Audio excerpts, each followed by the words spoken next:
Looking at a monochromatic palette, there's a number of ways we could start this. What I have here is a fully saturated blue hue 240.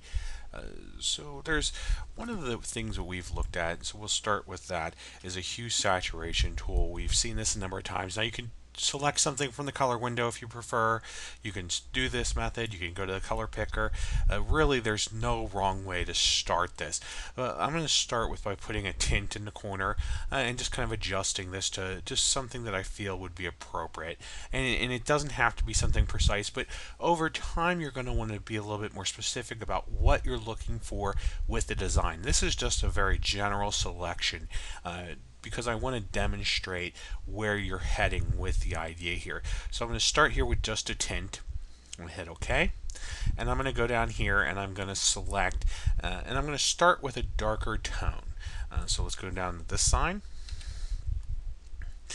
And so let's go ahead and desaturate it first. And I know from experience that this is getting a little bit lighter, so I'm going to darken it as well because I did want this to be a darker tone. And I don't want to go too dark, so possibly keeping this relatively close in value, because I am going to go with a shade as well. And knowing that blue is also a fairly dark hue, I don't want to get this to be overwhelmingly dark overall, but I do want this to be leaning to a darker value, just taking advantage of the fact that this is a dark hue to begin with. So let's go ahead and push this fairly dark here. I'm pretty comfortable with that. So now I can go ahead and start creating my intervals. And this is something that you need to be careful about with certain harmonies, because if you have a tetrad here, you're going to create hues outside of the harmony, and that may not be appropriate in some instances. But with the monochromatic, there's a lot of flexibility. So what I want to do is I'm going to go ahead and start going across this way, and I'm just going to use the paint bucket tool because we're familiar with that. We've seen it a number of times. So I've got my paint bucket. You can see the icon changing there, and I'm going to set my opacity. Now I have 1, 2, 3, 4 transitional steps, so I want to set my opacity first for 25%, and I'm going to select this one, and actually I'm going to set it for 75 because I'm going to go this way. So let's go that way. Okay. So there's my first one, and my next one will be 50.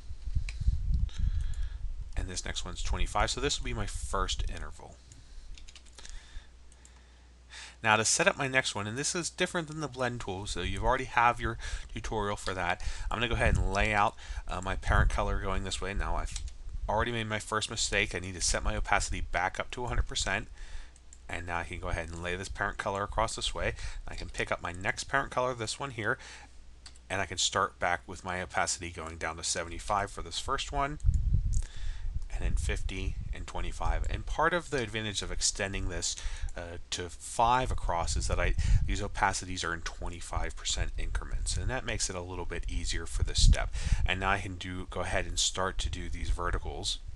And I'll go ahead and start with this one here, and since I've already got this parent color, I can start here at 25, and I'll work my way back in the other direction, 50 and 75. And I'm going to go ahead and drop these parent colors down and then work up in this direction. So let me grab this one first, eyedropper, shortcut I, paint bucket, shortcut I, G, paint bucket, I, paint bucket,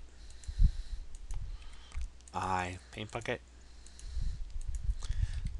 So go here, I, going to a paint bucket, set it to 75, start this row, and I'm going to go back and forth here without changing the opacity. Work out this entire row. Now I can go back to paint bucket, change it to 50 to work the next row.